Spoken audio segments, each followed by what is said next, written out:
Welcome back to Aunt Debbie's Boutique. We have been doing a series of baby gifts and baby items, and we are going to continue today by making a baby blanket. Our first gift we made was a burp cloth. Then we made the baby bib. Today we're going to make a coordinating blanket, and next time we're going to make a fabric basket to put it all in. If you are new to the channel, it would be nice if you would watch the introductory video. It would give you more information. Basically, this channel is geared toward beginners, and that's why all the projects that I do are very simple. I do offer an advanced technique of some sort once a week on Wednesdays, but my main video on Saturdays, I try real hard to create patterns that are very, very simple, and the majority of these have been tested on children as young as 10. And so children with adult supervision should be able to handle the project we're going to do today. The one we're going to do on Wednesday, we're going to make the same basic quilt or blanket, but we're going to quilt it and put binding on it. But the way we're doing it today is very simple, but yet it's very effective and a very nice blanket. What you're going to need is 100 4-inch squares or 49 5-inch squares. I chose to use the 4-inch squares because I already had a whole bunch of them cut out for my kits. That were for the appliques in the kits. So that's why I went with the 4-inch.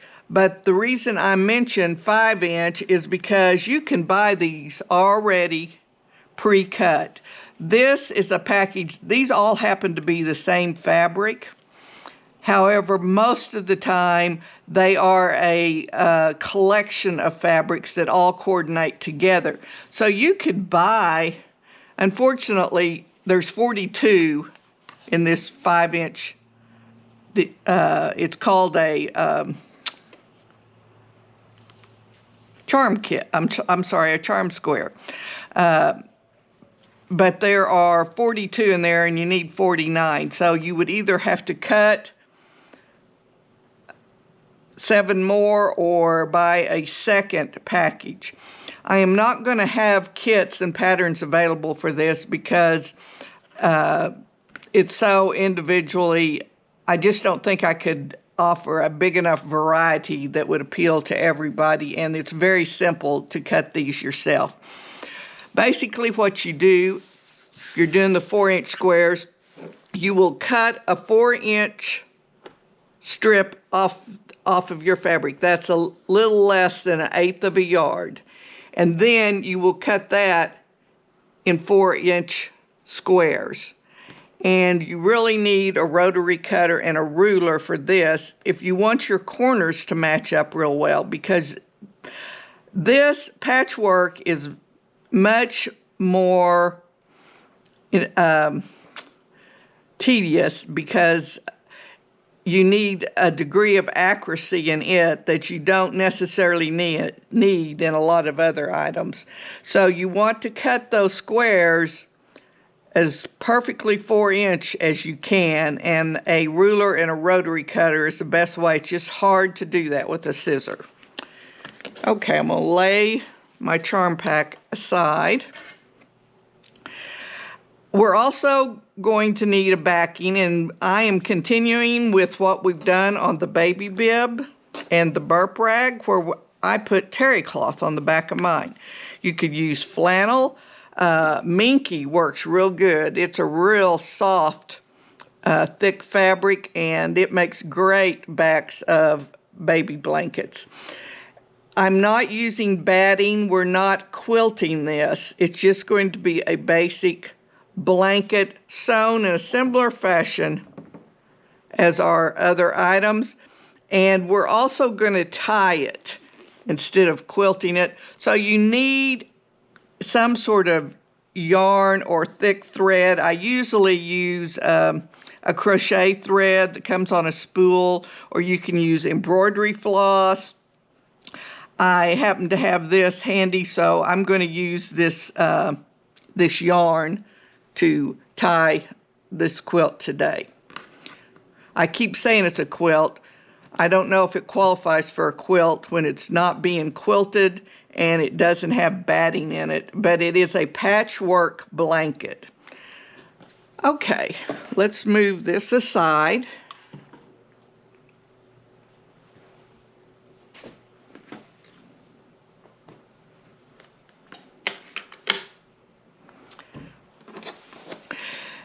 Now we have to decide, we're going to do 10 rows of 10 fabrics.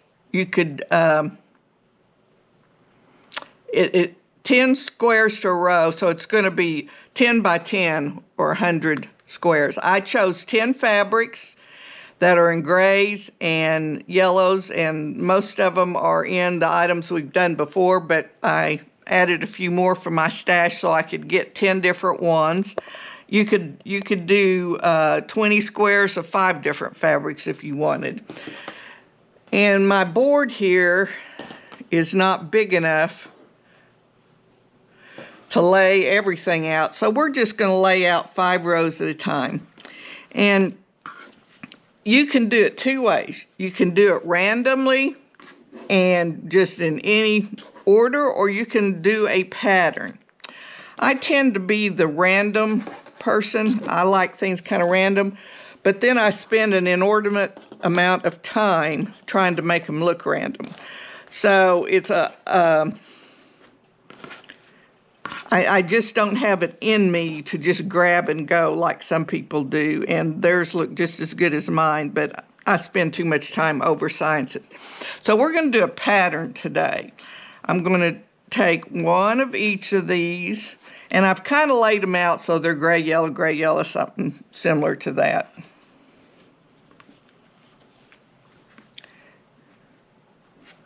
I'm going to overlap them slightly so I have enough room on my board, and I hope you can see this.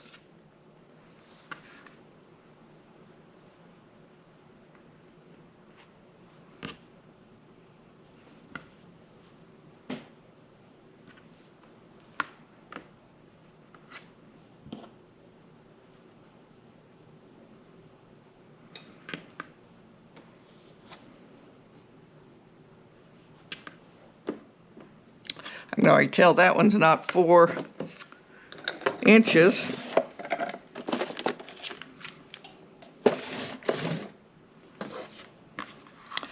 I miscut something.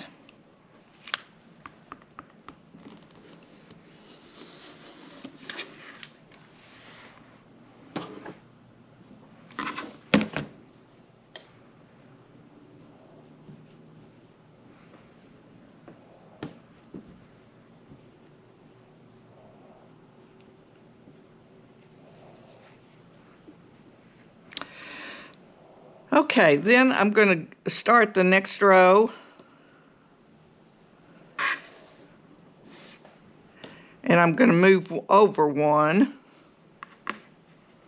so that our patterns go at a diagonal.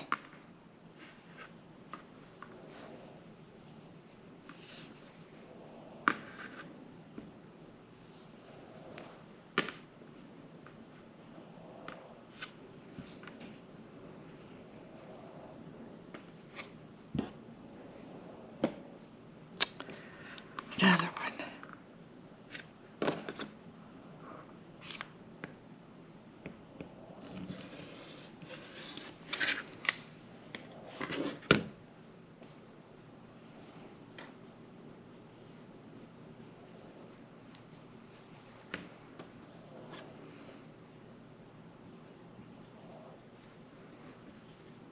And then the very last one I'm going to bring over here to the first.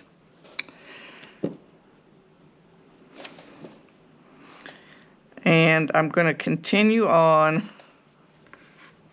the same pattern.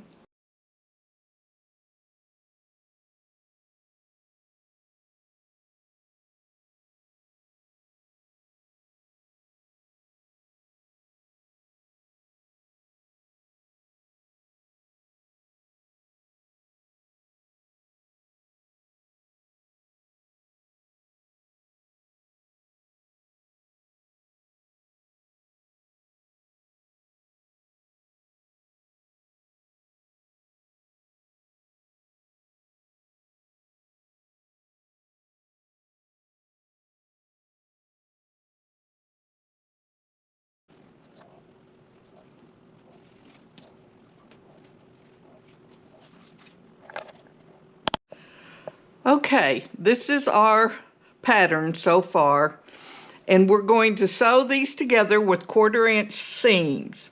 Now you can either sew them one by one across and make numerous rows, or you can use a method called chaining that I'm going to show you how to do.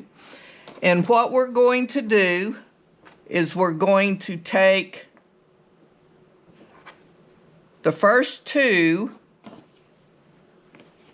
on every row, and I'm going to sew a 1/4 inch seam, 1/4 inch, 1/4 inch, not even breaking my thread, and go all the way down. And you could do all 10 rows like that, but we're going to do 5 at a time. Okay, let's take these to the sewing machine. Okay, my presser foot is a 1/4 inch to this edge. So that's what I'm going to line everything up on. I'm going to put my stitch length at 2. And I have a size 11 organ needle and just a white thread that I'm using. And out of habit, I backstitch at the very beginning, but that's not necessary because you're going to be cutting these apart anyway.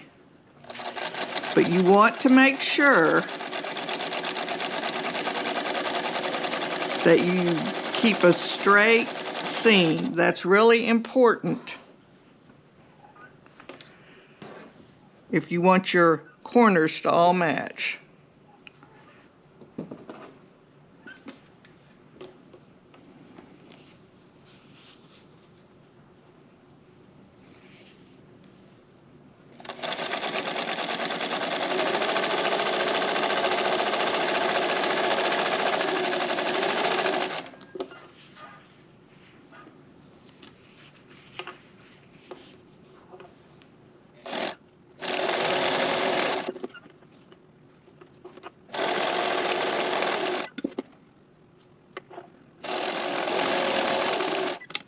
Okay, now I'm going to cut my thread, but I'm not going to cut these apart because it helps hold them in place. I'm just going to get our next row.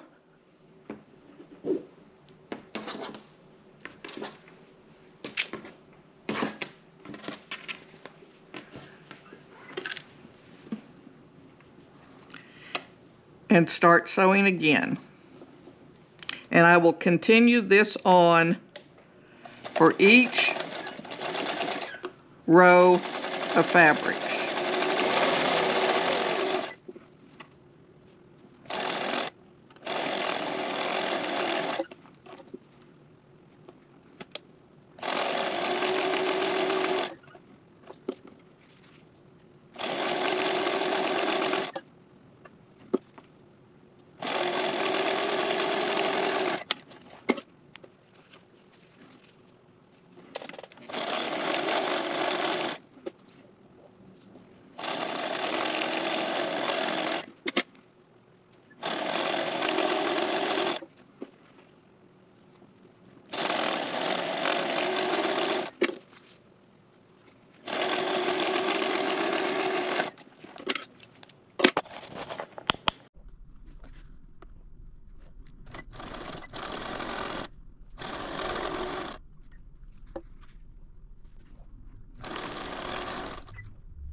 Okay, let's go back over to the ironing table now. Okay, this is our quilt, or our patchwork top to our blanket. And as you can see, I'm still attached between each of the rows, which is going to make it a whole lot easier for when we fold it and sew our rows together. Now, before we do that, there's something important we need to do, and that is iron this. And also cut off all these extra threads. In order to make sure our corners match real well, we want to take the top row and iron it all this way, our seam allowances. Then we want to take the next row and we want to iron it all to the right. And then we're going to do every other row going the opposite direction. That way, when we get ready to sew our seams together, we have the seam on one going one direction and the seam on the other going the other direction, and they will nest together real well and they won't pull apart. Now you can iron your seams open if you want, and if your quilt pattern gets too complicated, sometimes that's the easiest way to do it. But the downside of doing that is you are leaving this open. If it gets tugged on a lot, the seam can come undone. And if you're stitching in the ditch to quilt it, you'll be stitching threads on threads. So the best thing to do is iron one side one way and one the other. So let's do that real quick.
Okay, I have all the blocks sewn together and all the rows sewn together, and I have ironed everything down. I see a spot here that's not quite right. Let me get that.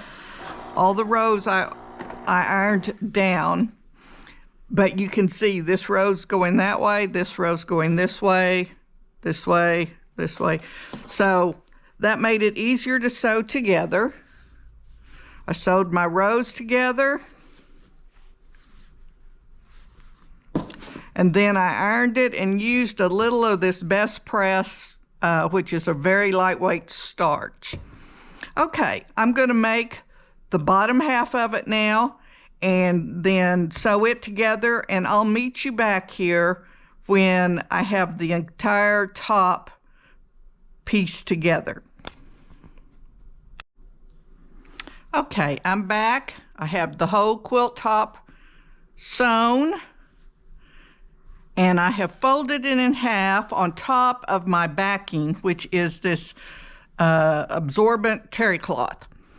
And the reason I did this, I did both of them. Normally, I would spread them all out completely in on single fold, not not doubled like this, but I just don't have enough room here to do that. So I folded it in half, and now I'm going to trim this and make sure everything is squared up.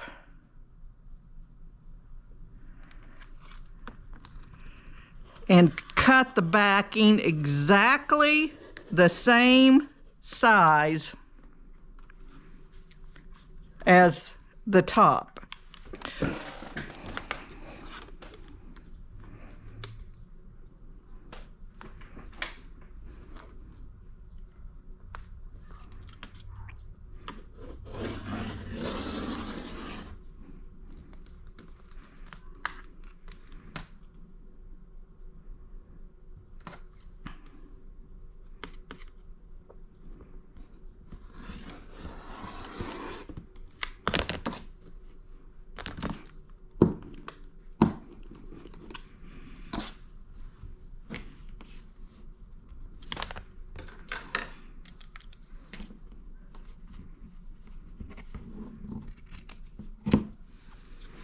That terry cloth is a little bit tough to cut through.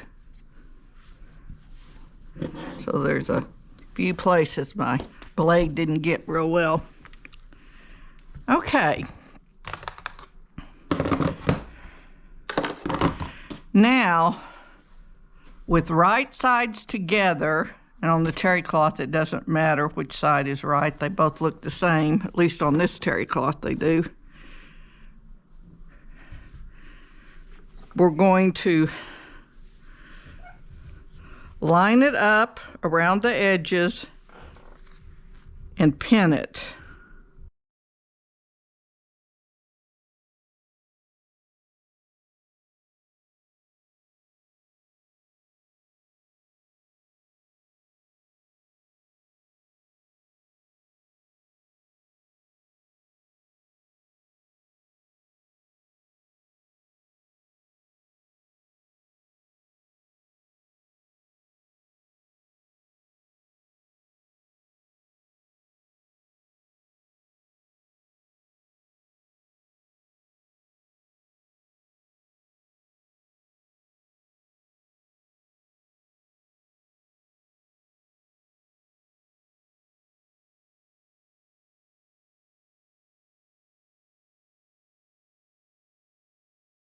Okay, now we're going to sew all the way around, but we're going to leave a place at the bottom, which would be, let's see, which way is up? This is the top, this is the bottom. So I will leave about 3 squares here not sewn so we can turn it inside out. I'm going to sew all the way around, removing my pins as I go.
Okay, let's go back to the cutting board.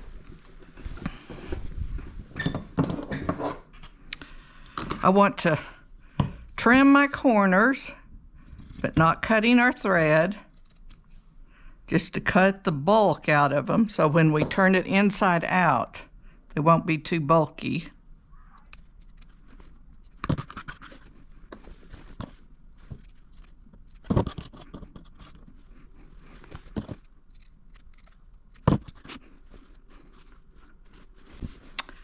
Okay, now let's turn it inside out.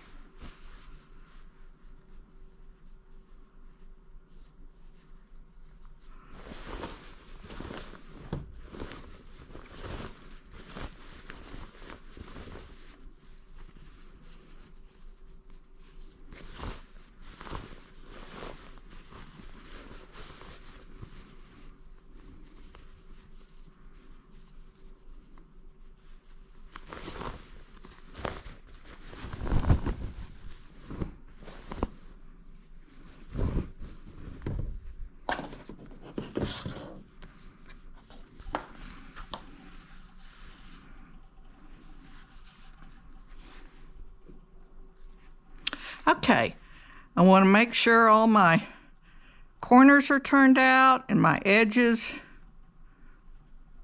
are rolled out, and I'm going to go around the edges and steam this.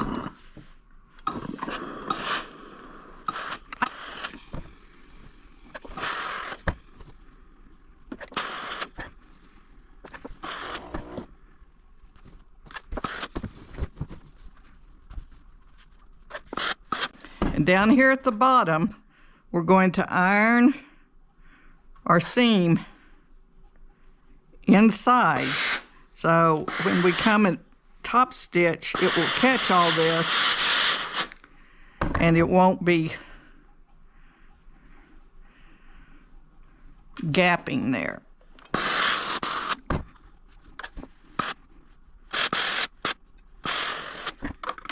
I'm going to stick a few pins in here just to hold it.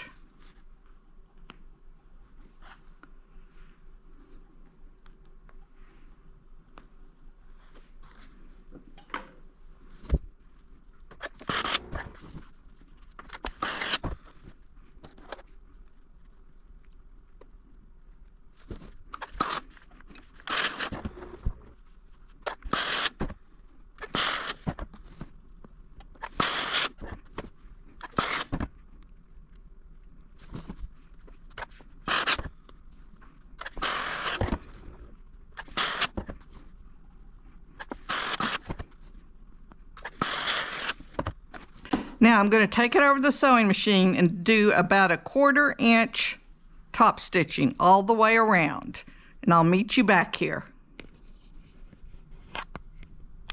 Okay, I have stitched all the way around the edge, a 1/4 inch from the seam, and I gave it a quick press, and now we're ready to tie it. You want to lay it out real smooth, and it even helps when you have a table big enough for it to fit on, to put some masking tape and hold it down so it's nice and smooth. And then I'm going to thread this big needle, which I forgot to tell you that you needed a needle in the beginning, even though it was laying there. And it helps to have a needle threader to do that.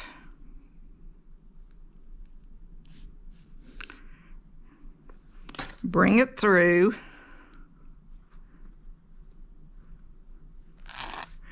And we want to work with really long strands.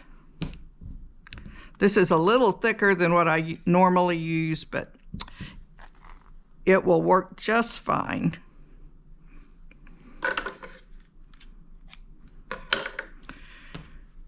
Okay, we want double thread, and we're going to start in a corner and just go catty corner. So we're going to just pull it through, angling it across that intersection of squares there.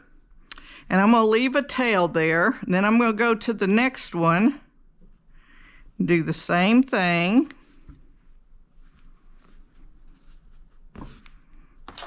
And you want to make sure you go all the way through the terry cloth on the back. Okay, I'm going to leave it kind of loose because we want some long strings to tie with.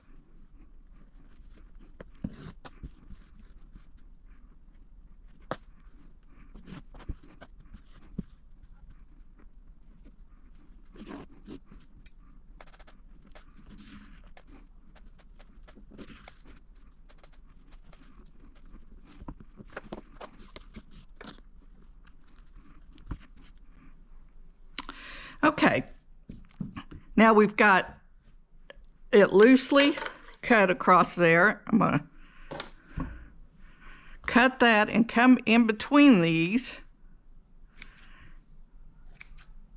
and cut them in the middle. You'll notice it's double threads. I use both strands. That just helps hold it tighter. Then I'm going to tie a knot at each location.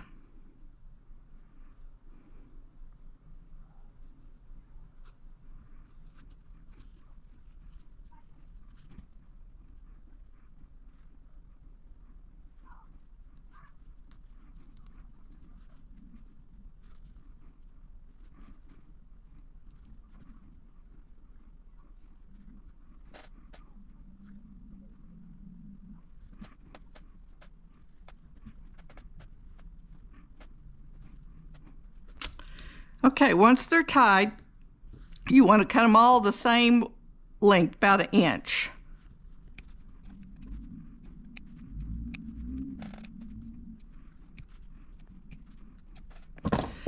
And that's how you tie a quilt. We're going to do every corner on here.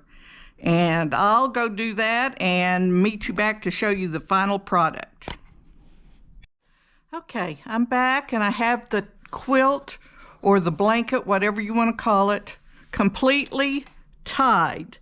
And it's ready to join our baby bib and our baby burp cloth for a gift for somebody. You can't see a lot of the ties on the back because it's the same color as the backing, but they're there. And they're holding it tight so it doesn't separate. And now, with our bib and our burp cloth, we have a very nice baby gift ready to give or use for yourself if you have need for it. Next week, we're going to make a basket, a fabric basket, to put it all in so you can wrap it up for a nice gift. All right, next time what we're going to do, before we do the basket on this Wednesday, we're going to take a similar quilt to this, similar blanket, and we are going to actually quilt it on the machine and put binding on it like a quilt. So it will be more of a quilt. It will still have the terry cloth back and knotting batting in it, but it will be more like a quilt than this one is. But if you want to challenge your skills just a little more, join me on Wednesday. And then on Saturday is when we'll do the basket. Okay, thank you for joining me today. I would appreciate it if you would like and subscribe and leave me a comment. It would be very helpful, and I could continue to bring tutorials on easy projects like this. So remember, whatever you do, do it to the glory of the Lord. Thank you, and I'll see you next time.